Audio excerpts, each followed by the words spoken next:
Hello, Putney community. This is Sho reporting from Landmark College.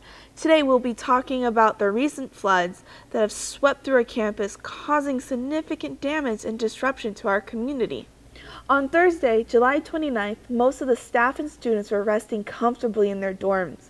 However, trouble was brewing at that very moment on campus. Water was pouring into our basements, even causing disruption of our roads and endangering the electrical equipment in several of our campus buildings. This would eventually affect campus life, causing a 1 a.m.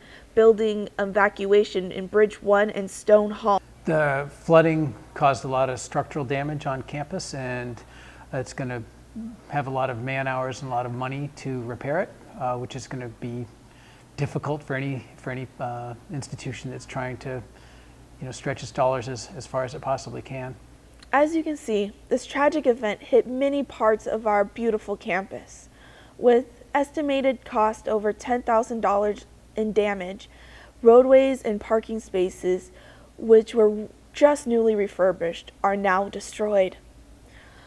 Also, our East Academic Building that once held our lovely TV studio was now flooded during that terrible thunderstorm, forcing our production crew to relocate for this broadcast. The morning after the flood, I received an email notification with a video attachment showing the extent of the flooding damage in the television studio, and I was quite devastated watching this.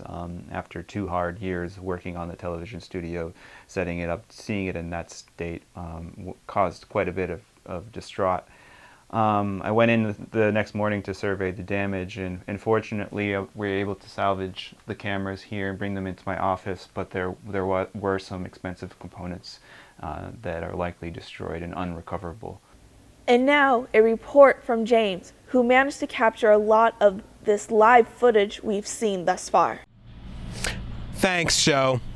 This is me, reporter James Wood, on site of one of the many areas hit hard by that last Thursday flooding. This is especially personal to me because this is my usual parking spot. If I hadn't moved my car around 11 o'clock, it would have gone over the edge, and that would have been a bad situation. I went on further to that night, follow along with Safety and Security Officer Jacob Wilson and my father, RD John Wood, documenting the events that night as they survey the damages done.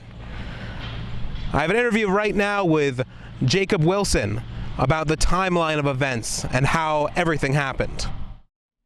If you could please detail for me the timeline of events as you understand it and the damages caused by the flooding that you witnessed. Yes,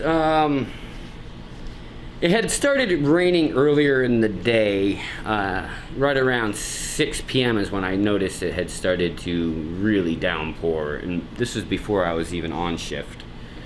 I came in at 7 and almost immediately started getting calls concerning just little bits of water damage here and there.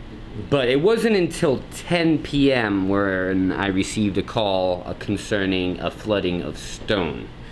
And during heavy rainfall, that's when it really started to turn downhill for the entire campus.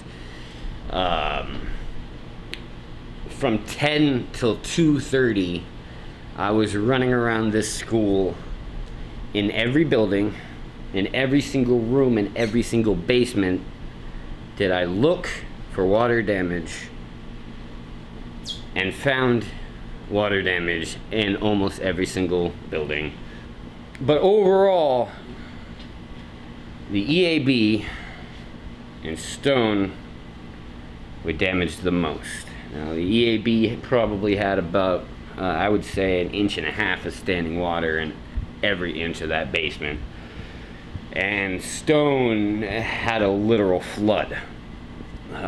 There was a river running through most of it. While we just heard about the severe damages done to parts of this campus on that last Thursday, it's also important to bring some context and history into this. I turn now to my interview with my father, RD John Wood, and his knowledge and experience over the last 30 years of the other incidents that have hit this campus. Please tell me about the past flooding that has happened on this campus. Well, back in 92, 93, when my wife and I first started working here, we had our first experience with Stone Hall flooding. The then director of facilities and later vice president of the college, Brent Beatty, and the facilities staff came in, and we went down because at that time we were living there. We did all the carpets and got all the water out, and that's probably one of 6 to 10 times it's happened since then. But for major flooding, the biggest event was Hurricane Floyd. That led to all the Jersey barriers. You now see hillside on the upper drive. We had to sandbag to protect what is now Alumni Hall, because we didn't have the Jersey barriers at that time. The water was running right down the hill into the building. We also lost all 3 roads during Hurricane Floyd. One just moments after an RD and, well, 2 RDs, and one of the RD's 2 young children had gone over the facilities road. All 3 culverts were gone. We also had significant damage after Hurricane Irene.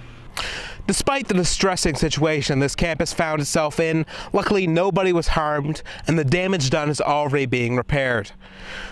This situation will happen in the future. Flooding is always going to be a danger in this type of environment, but hopefully we can take this as an opportunity to face it head on and be prepared for the future that awaits us. My name is James Wood for LCTV. Thank you and good night.